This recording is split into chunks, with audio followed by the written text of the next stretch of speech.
First off, let's clear something up.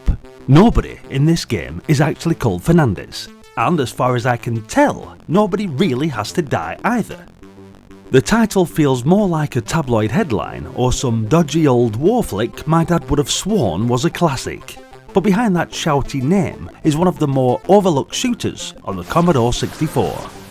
It came out in 1988 from Antony Crowther and David Bishop, and at first glance it looks like more of the same. A top-down soldier blasting his way north through endless enemies, the same sort of thing you'll find in Commando, Ikari Warriors, or Into the Eagle's Nest. But once you get stuck in, it's got a bit more character than you'd expect. The setup's simple, and Fernandez has taken over 8 heavily guarded strongholds, nabbed all the local gold, and thrown the prisoners of war behind bars. Basically, he's turned the place into his own grim little holiday resort.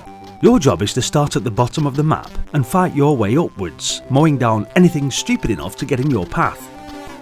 You don't exactly have a massive arsenal, just a machine gun that never runs out of ammo, a few grenades, and the sort of misplaced confidence only video game soldiers seem to have. From there, it's straight into the chaos. Troops pouring in, tanks rolling about, parachutists drifting down on top of you, and the occasional supply plane lobbing out some gear if you're lucky. Every so often you'll stumble across a jeep, and that's when things get messy. For a few glorious moments you're tearing around, blasting bullets and bazooka shells like a lunatic. The handling though is a nightmare, like trying to drive a shopping trolley on black ice. 2 hits and the thing's wrecked. Still, while it lasts, it's pure carnage, especially if you've got a mate helping out with the gun. Of course, that usually leads to shouting matches when one of you steers into a wall while the other misses everything in sight. Grenades are your best bet for bunkers and buildings, but chucking them takes practice. You'll shuffle back and forth trying to line up the right throw, while guards happily fill you full of bullets. Then there are the little side doors. Step through one and suddenly you're inside maze-like buildings, creeping around, scooping up gold and rescuing POWs.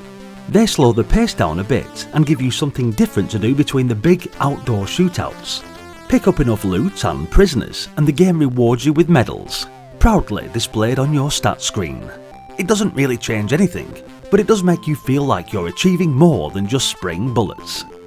Like a lot of C64 games, it's at its best with 2 players.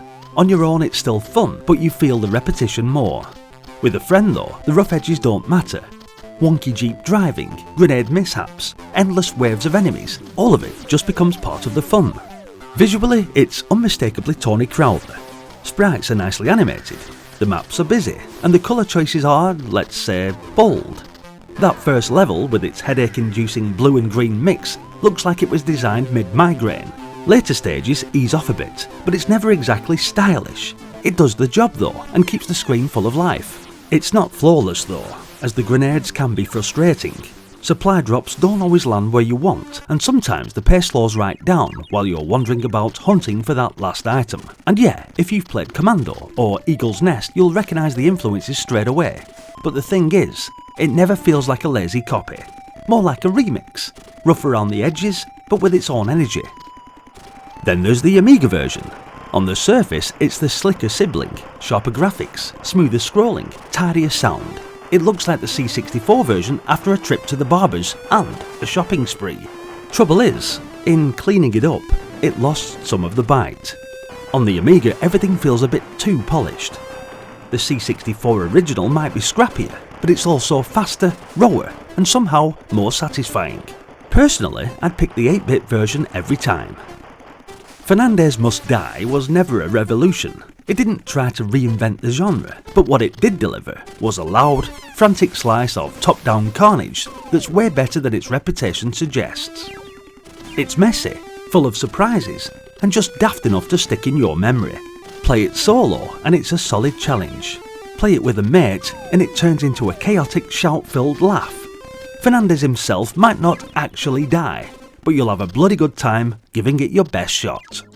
Thanks for watching guys, hit the like button if you enjoyed the video and remember to subscribe for more content just like this.